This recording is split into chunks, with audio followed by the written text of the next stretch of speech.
40 ಸೆಕೆಂಡ್ನಲ್ಲಿ ಎಲ್ಲವೂ ಭಸ್ಮ. ಅಗ್ನಿ ಅವಘಡದ ಭಯಾನಕ ಕ್ಷಣ. ಡ್ಯಾನ್ಸ್ ವೇದಿಕೆಗೆ ಬೆಂಕಿ ಬಿದ್ದಿದ್ರು ಡ್ಯಾನ್ಸ್ ಮಾಡುತ್ತಾ ಮೈಮರೆತಿದ್ದ ಪ್ರವಾಸಿಗರು. ಘಟನೆ ಸಂಭವಿಸಿದ್ದು ಹೇಗೆ?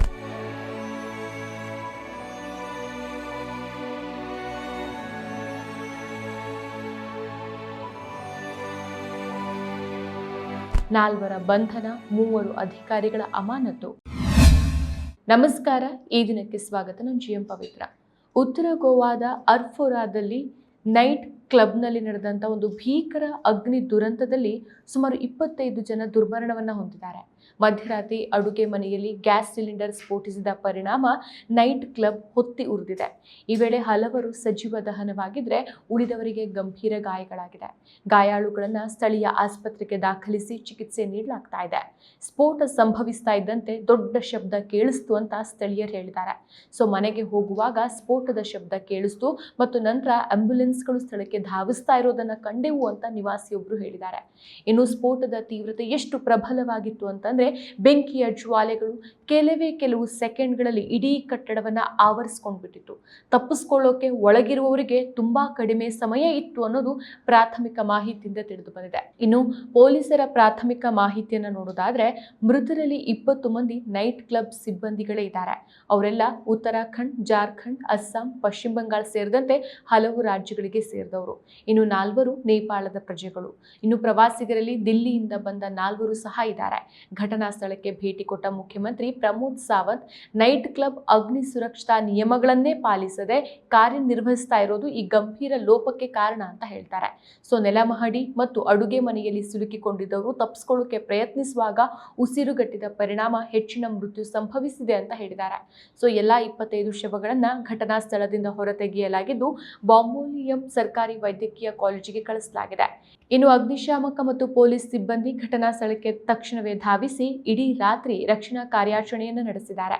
ಬಾಲಿವುಡ್ ಬ್ಯಾಂಗರ್ ನೈಟ್ ಕಾರ್ಯಕ್ರಮ ನಡೀತಾ ಇದ್ದಂಥ ಸಮಯದಲ್ಲಿ ಈ ಘಟನೆ ಸಂಭವಿಸಿದೆ. ಇನ್ನು ಅಚ್ಚರಿಯ ಸಂಗತಿ ಅಂತಂದ್ರೆ ವೇದಿಕೆಯ ಹಿಂಭಾಗದಲ್ಲೇ ಬೆಂಕಿ ಕಾಣಿಸಿಕೊಂಡಿದ್ರು, ಅದರ ಪರಿವಿಯೇ ಇಲ್ಲದೆ ಜನ ಮೈಮರೆತಿದ್ರು.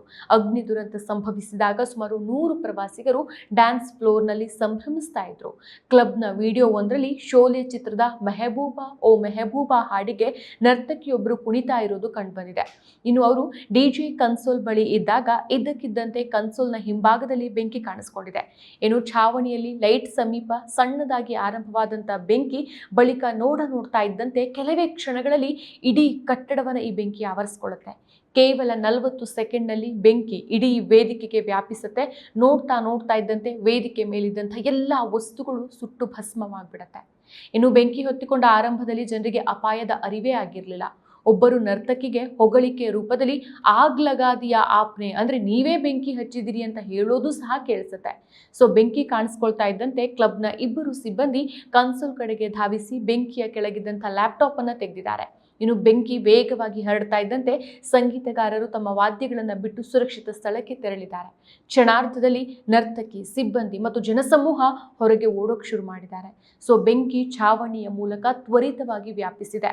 ಇನ್ನು ಗೋವಾ ಪೊಲೀಸ್ ಮುಖ್ಯಸ್ಥ ಅಲೋಕ್ ಕುಮಾರ್ ಅವರು ಈ ದುರಂತ ಸಿಲಿಂಡರ್ ಸ್ಫೋಟದಿಂದ ಉಂಟಾಗಿದೆ ಅಂತ ಪ್ರಾಥಮಿಕವಾಗಿ ಶಂಕಿಸಲಾಗಿದೆ ಅಂತ PTIಗೆ ಮಾಹಿತಿ ಕೊಟ್ಟಿದ್ದಾರೆ. ಕಳೆದ ವರ್ಷ ಶುರುವಾದಂತಹ ಈ ಕ್ಲಬ್ ರಾಜ್ಯ ರಾಜಧಾನಿ ಪಣಜಿಯಿಂದ ಸುಮಾರು 25 ಕಿಲೋಮೀಟರ್ ದೂರದಲ್ಲಿರುವಂತಹ ಅರ್ಪೋರಾ ಗ್ರಾಮದಲ್ಲಿ ಇದು ಜನಪ್ರಿಯ ಪಾರ್ಟಿ ಸ್ಥಳವಾಗಿದ್ದು ವೀಕೆಂಡ್ ಬರ್ತಾನೆ ಸಾವಿರಾರು ಜನ ಈ ಕ್ಲಬ್ಗೆ ಧಾವಿಸ್ತಾರೆ ಅಂತ ಹೇಳಲಾಗತ್ತೆ. ಇನ್ನು ಈ ಕ್ಲಬ್ನ ಸ್ಥಳ ಅರ್ಪೋರಾ ಹಿನ್ನೀರಿನ ಕಿರಿದಾದ ರಸ್ತೆಗಳ ಬದಿಯಲ್ಲಿರೋದ್ರಿಂದ ತುರ್ತು ಸೇವೆಗಳ ಪ್ರವೇಶಕ್ಕೆ ಇಲ್ಲೇ ತೊಂದರೆ ಆಗಿರೋದು. ಕ್ಲಬ್ಗೆ ಹೋಗುವಂತಹ ರಸ್ತೆಗಳು ಅಗ್ನಿಶಾಮಕ ವಾಹನಗಳು ಪ್ರವೇಶಿಸುವಷ್ಟು ಅಗಲವಾಗಿ ಇರಲಿಲ್ಲ. ಇದರಿಂದಾಗಿ ಅಗ್ನಿಶಾಮಕ ದಳದವರು ತಮ್ಮ ಟ್ಯಾಂಕರ್ಗಳನ್ನು ಸುಮಾರು 400 ಮೀಟರ್ ದೂರದಲ್ಲಿ ನಿಲ್ಲಿಸಬೇಕಾದಂಥ ಪರಿಸ್ಥಿತಿಯೂ ನಿರ್ಮಾಣ ಆಗುತ್ತೆ. ಇದರಿಂದ ರಕ್ಷಣಾ ಕಾರ್ಯಾಚರಣೆಯೂ ನಿಧಾನ ಆಗಿದೆ. ಬೆಂಕಿ ಹೊತ್ಕೊಂಡ ನಂತರ ಉಂಟಾದಂತಹ ಗೊಂದಲಕ್ಕೆ ಕ್ಲಬ್ನ ಒಂದು ಕಿರಿದಾದ ಪ್ರವೇಶ ಹಾಗೂ ನಿರ್ಗಮನ ದಾರಿಯೂ ಸಹ ಕಾರಣ. ಹಲವರು ತಪ್ಪಿಸಿಕೊಳ್ಳುವಲ್ಲಿ ಯಶಸ್ವಿಯಾದರೂ ಕೆಲವು ಪ್ರವಾಸಿಗರು ಕೆಳಗಿರುವಂತಹ ಅಡುಗೆ ಮನೆಗೆ ಓಡ್ ಹೋಗಿ ಸಿಬ್ಬಂದಿ ಜೊತೆಗೆ ಅಲ್ಲಿನೇ ಸಿಲುಕಾಕೊಳ್ತಾರೆ. ಇನ್ನು ದುರಂತದಲ್ಲಿ ಮೃತಪಟ್ಟವರಲ್ಲಿ ಹೆಚ್ಚಿನವರು ಉಸಿರುಗಟ್ಟಿ ಮತ್ತು ಕೆಲವರು ಗಂಭೀರ ಸುಟ್ಟ ಗಾಯಗಳಿಂದ ಸಾವನ್ನಪ್ಪಿದ್ದಾರೆ. ಇನ್ನು ನೈಟ್ ಕ್ಲಬ್ನ ಆಡಳಿತ ಮಂಡಳಿಯ ಬಾರ್ ಮ್ಯಾನೇಜರ್ ಮತ್ತು ಗೇಟ್ ಮ್ಯಾನೇಜರ್ ಅನ್ನ ಪೊಲೀಸರು ಬಂಧಿಸಿದ್ದಾರೆ. ಕ್ಲಬ್ ಮಾಲೀಕರು ಹಾಗೂ ಕಾರ್ಯಕ್ರಮದ ಆಯೋಜಕರ ವಿರುದ್ಧವೂ ಪ್ರಕರಣ ದಾಖಲಾಗಿದೆ.